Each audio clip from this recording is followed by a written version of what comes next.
Have you ever thought about why, despite your best efforts, it's so difficult to keep your room clean?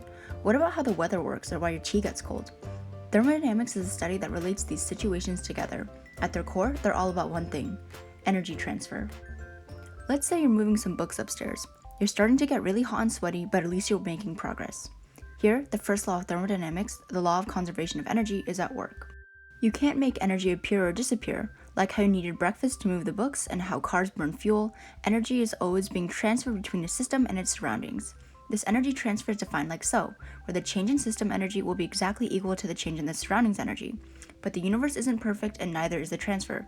Some of the energy will be unusable and manifest itself as heat, and the rest of the energy is the actual work. Next, after you move all those books upstairs, you need to put them in your room. But it's so much work to shelve them, and you've got tons of books. How many different ways can you arrange them? You could alphabetize or color code or sort them by genre or make towers, which is the most favorable configuration. The second law of thermodynamics has the answer. It states that the entropy of a system will always increase over time. Entropy is the disorder of a system. It can also be defined as having many different possible states. More possible states equals higher entropy. But you might say, hold on, if the books are arranged alphabetically, entropy doesn't increase. Well, actually, if we consider the entire universe as our system, the very act of ordering them increases the entropy of the universe, but not of the bookshelf. This is understood better if you think about organizing your room. Your room tends to get messier as time goes on. Why? Because when the room is messy, it takes the least amount of energy to get it to that point.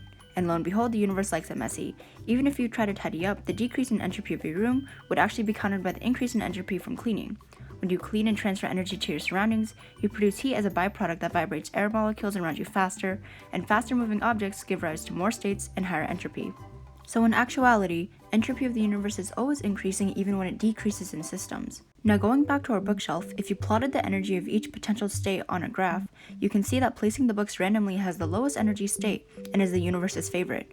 You can do this energy analysis for all sorts of systems, where differences in energy can be determined by things like height, electrical charge, chemical bonds, and more. Finally, all that energy transfer makes you warm and thirsty. You go get a glass of ice water. Speaking of heat, temperature is actually a measure of how fast molecules are vibrating. At a freezing temperature, ice forms a crystalline structure and vibrates at a much slower rate than liquid water. It tends towards one possible state.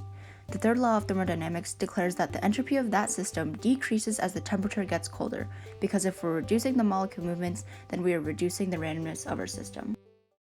The laws of thermodynamics are kind of common sense. Everyone knows what it's like to feel cold or clean up a mess, but how can you use that logic to predict the universe? Scientists use these laws to quantify and compare the subtle differences in energy states in all sorts of systems, helping them predict energy transitions and their probability of happening. We can't perfectly predict entropic states yet, but we're starting to understand them better. Who knows where it will lead us?